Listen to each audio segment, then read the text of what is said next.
Assalamualaikum warahmatullahi wabarakatuh. Hai para pendengar podcast, kenalin aku Eva Kumalasari, biasa dipanggil Eva. Kali ini aku punya kesempatan untuk membuat podcast dan aku mengambil tema mengenai podcast kewanitaan.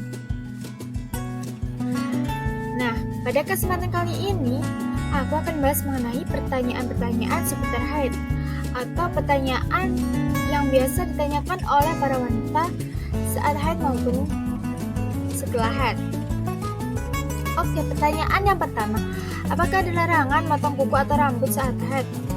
Jawabannya, tidak ada larangan untuk tidak memotongnya, namun sunnah untuk tidak memotongnya. Lalu bagaimana kalau kuku atau rambut terlanjur dipotong? Apakah wajib dikumpulkan dan disucikan ketika mandi besar?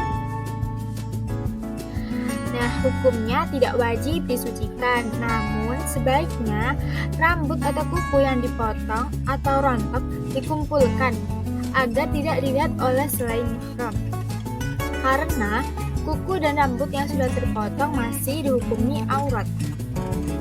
Nah, keterangan tadi bersumber dari kitab Nihayatuz Zen Tafatul Mu'id sesuai dengan redaksi dalam kitab Asnan Matolib. Oke, lanjut pertanyaan yang kedua. Bagaimana cara bagi wanita untuk mengetahui telah suci dari haid? Nah, cara pertama, ambil tisu atau kapas putih.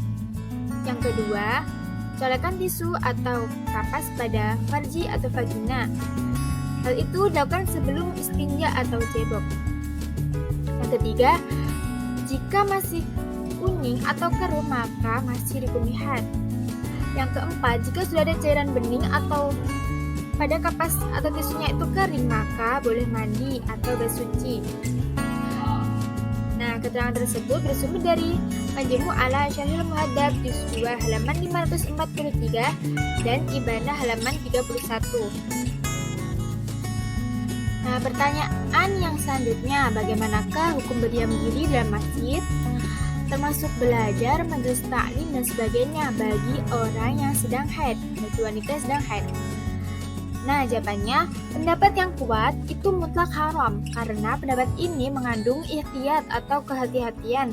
Pendapat kuat tersebut diungkapkan oleh mayoritas ulama 4 mazhab. Pendapat yang kedua, pendapat ini bersifat lemah. Maksudnya, diperbolehkan asal tetap memperhatikan adab dengan tidak mengotori masjid.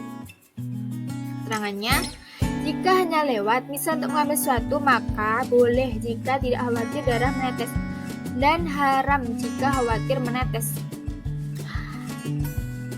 Penjelasan tersebut bersumber dari Darul Ifta Misriyah tentang hukum masuk masjid bagi perempuan yang sedang haid.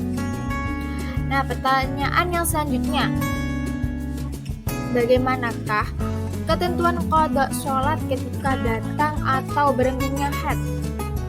Nah, ketika seorang wanita keluar darah haid pada waktu sholat namun belum melaksanakannya, maka dia wajib mengqada sholat tersebut dengan syarat: 1. Harus ada jeda waktu yang cukup untuk melaksanakan bagi wanita yang normal.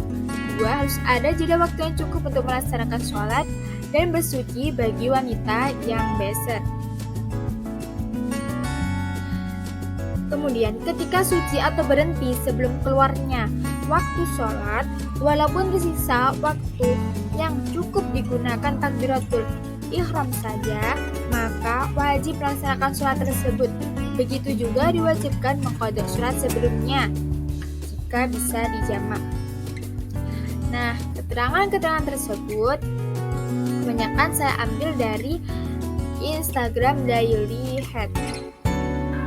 Nah, akun tersebut sangat membantu bagi wanita-wanita yang masih bingung tentang masalah-masalah pada haidnya. Baik, mungkin cukup itu saja yang bisa saya jelaskan pada podcast kali ini atau podcast yang pertama kali saya buat ini. Semoga bermanfaat bagi para pendengar semua.